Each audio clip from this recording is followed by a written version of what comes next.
Okay, good day. So today we are going to look at something relatively quickly. We're going to look at how to rearrange formula or formulae, which is the plural. So what we've got here is we've got some important keywords that should be included in your knowledge organizer. So the first one, we've got substitute. Now in algebra, this is where we replace a letter with a number or a value. So you're substituting in a value. Now the subject of a formula is the single letter, usually on the left hand side, but it's on its own or variable. So we can use the word letter or variable interchangeably.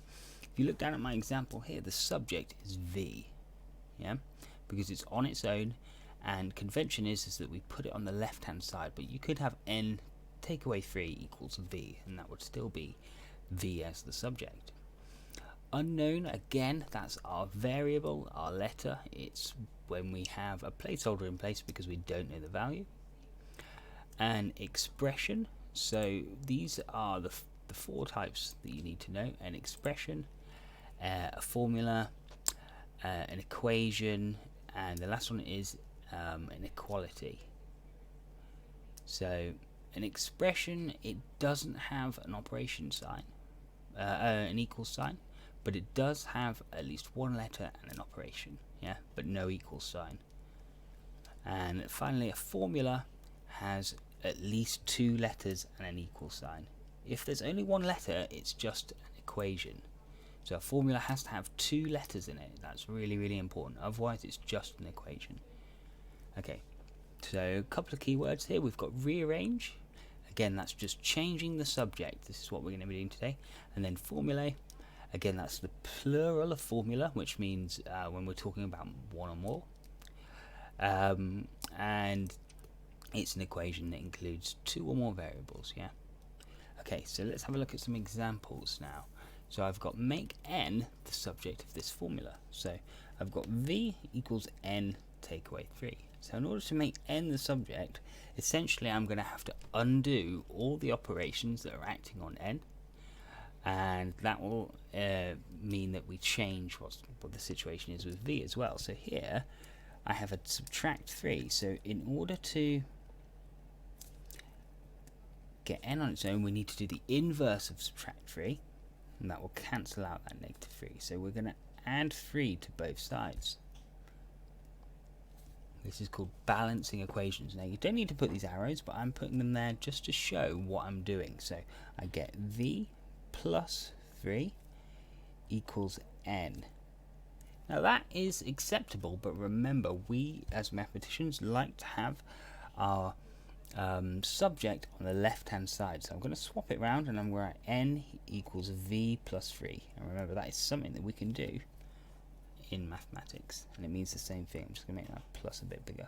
So there we have it. That is our solution. N equals v plus 3. Because n is on its own now, it's the subject. Okay, moving down, I have from the formula b. Now I don't usually like using b because it looks too much like 8, but you can see that it's clearly a b, capital B. B equals 4u. Express t in terms of b. Okay, so that should say u. So express u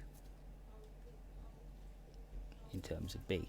Now what this phrase here, express in terms of, that's another way of asking you to make the subject. So so express u in terms of b. Okay, so I've got b equals 4u. Now remember that this operation here is a multiplication. 4u means 4 times u. So I'm going to do the inverse of multiply, which is divide. So I'm going to divide both sides by 4. So I'm going to get b over 4 equals u, because 4u divided by 4 over 4 is 1. It cancels itself out.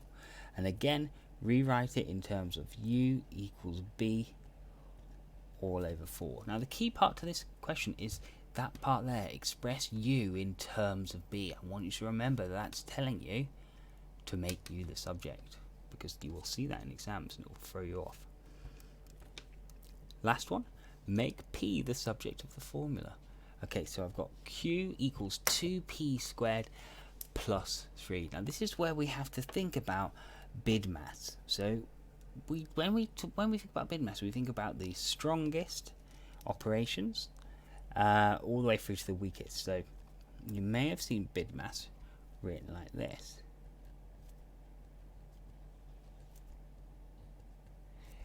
It's really important that you don't write it as BIDMAS, because you will start to get things wrong. So brackets first, yeah, then indices, which is our powers, then division and multiplication. These are equal, so that means that we do whichever one comes first when we read the equation left to right. And finally, addition and subtraction. I might just put brackets, indices. I'll put the symbols for these.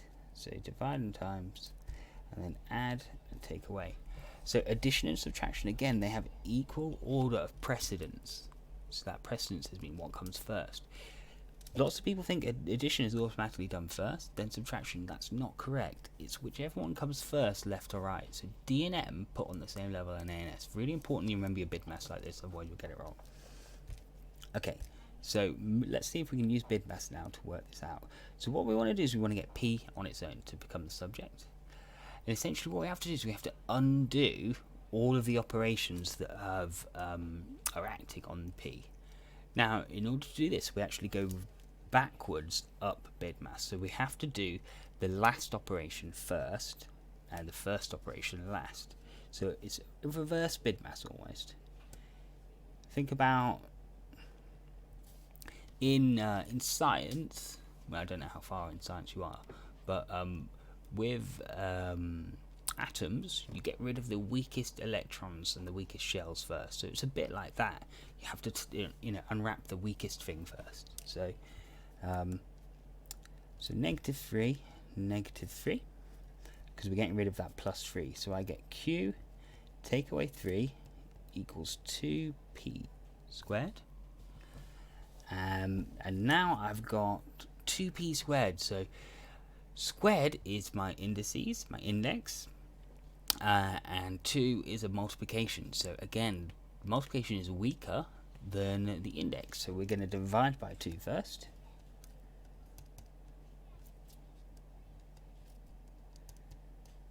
And if you've heard the saying, last in, first out. Last in was the +3, it's first out.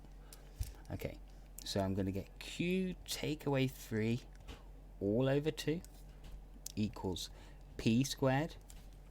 And then the last thing we need to do is we need to do the inverse of square, which is square root. So you're going to get the square root of Q take away 3, that's not great Q, all over 2 equals P.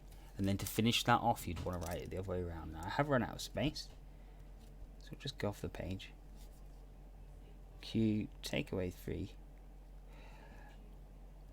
all over 2, and just make sure that your square root is inclusive of that denominator as well, to show that that fraction is wholly inside the square root. Okay, that one's a tricky one. Alright, that's pretty much covers it. So on the harder ones, so you need to think about your order of operations and you'll be fine.